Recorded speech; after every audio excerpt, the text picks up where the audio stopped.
আসসালামু আলাইকুম ওয়া রাহমাতুল্লাহি ওয়া বারাকাতু। রমজানুল কারীমকে আমরা যথাযথভাবে ব্যবহার করতে হলে আগে থেকে তার জন্য যথাযোগ্য প্রস্তুতি থাকা দরকার। যে কোনো গুরুত্বপূর্ণ কাজের ভালো প্রস্তুতি মানে কাজটার অর্ধেক পূর্ণতা পায়। যে কোনো গুরুত্বপূর্ণ বা বড় কাজ করার আগ থেকেই যদি ভালোভাবে প্রস্তুতি গ্রহণ করা হয় তাহলে সেই কাজটি অর্ধেক পরিপূর্ণতায় পৌঁছে যায়।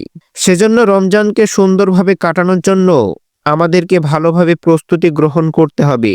বিখ্যাত তাবি মুয়াল্লা ইবনে ফজল বলেন, সালাফে সালেহিনগণ রমজানের 6 মাস আগে থেকেই আল্লাহর কাছে দোয়া করতেন যেন রমজান পর্যন্ত তারা হায়াত পান, আর রমজান শেষে বাকি 6 মাস তারা দোয়া করতেন রমজানে করা আমলগুলো যেন আল্লাহ তাআলা কবুল করে নেন। প্রিয় দর্শক, নবী করিম সাল্লাল্লাহু আলাইহি ওয়াসাল্লাম ইরশাদ করেছেন, আল্লাহর কোনো বান্দা যখন কোনো কাজ করে সে যদি কাজটি উত্তম উপায়ে করে তাহলে সেই কাজটা আল্লাহ তাআলা পছন্দ করেন। যেনতেনভাবে কোনো কাজ করলে আল্লাহ তাআলা সেটা পছন্দ করেন না। প্রস্তুতি বা পরামর্শের কথা আজকের ভিডিওটিতে আলোচনা করা হবে। যে প্রস্তুতিগুলো আমাদেরকে সহায়তা করবে রমজান মাসকে সুন্দরভাবে কাটানোর জন্য এবং যে উদ্দেশ্যে আল্লাহ তাআলা রমজান দিয়েছেন। নাম্বার 1, তওবা এবং ইস্তেগফার পড়া। কেউ যদি আল্লাহর কাঠগড়ায় আসামি হয়ে থাকেন, আগে থেকে তার নামে মামলা হয়ে থাকে, আগে থেকেই তিনি দাগী আসামি হয়ে থাকেন, তাহলে নতুন করে আল্লাহ তাআলার পক্ষ থেকে কোনো নেক আমলের তৌফিক তার জন্য একটু কঠিন হয়ে দাঁড়ায়। এজন্য আগের যে অপরাধগুলো আছে রমজান আসলে আল্লাহর কাছে সেগুলোর জন্য তওবা এবং ইস্তেগফার করে নতুন করে জীবন গড়ার জন্য সংকল্প করতে হবে। নাম্বার 2, রমজানের ফজিলত সম্পর্ককৃত আয়াত হাদিস অধ্যয়ন করা। কোরআন এবং হাদিসে রমজান মাসের যে সকল ফজিলত, মর্যাদা এবং করণীয়ের কথা বলা হয়েছে, সেই সমস্ত উপকারিতার কথা বলা হয়েছে, সেগুলো এখন থেকেই বেশি বেশি অধ্যয়ন করতে হবে, জানতে হবে এবং আলোচনা করতে হবে।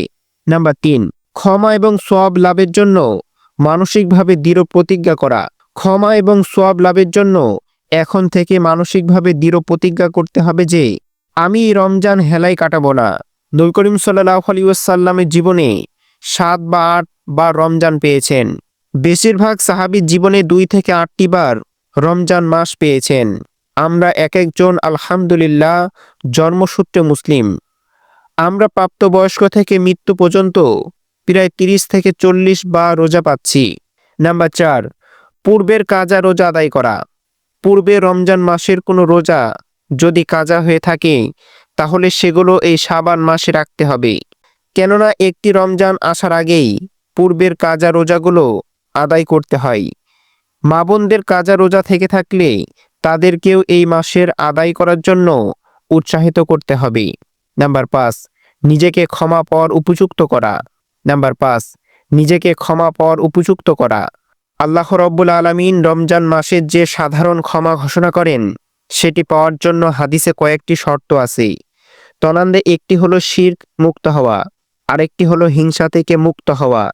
এই 2টি কাজ করতে পারলে ইনশাআল্লাহ আপনি রমজান মাসে সাধারণ ক্ষমা পাওয়ার উপযুক্ত হয়ে যাবেন। নাম্বার 6, রমজান সম্পর্ককৃত যে সকল মাসাইল আছে সেগুলো সম্পর্কে জানা।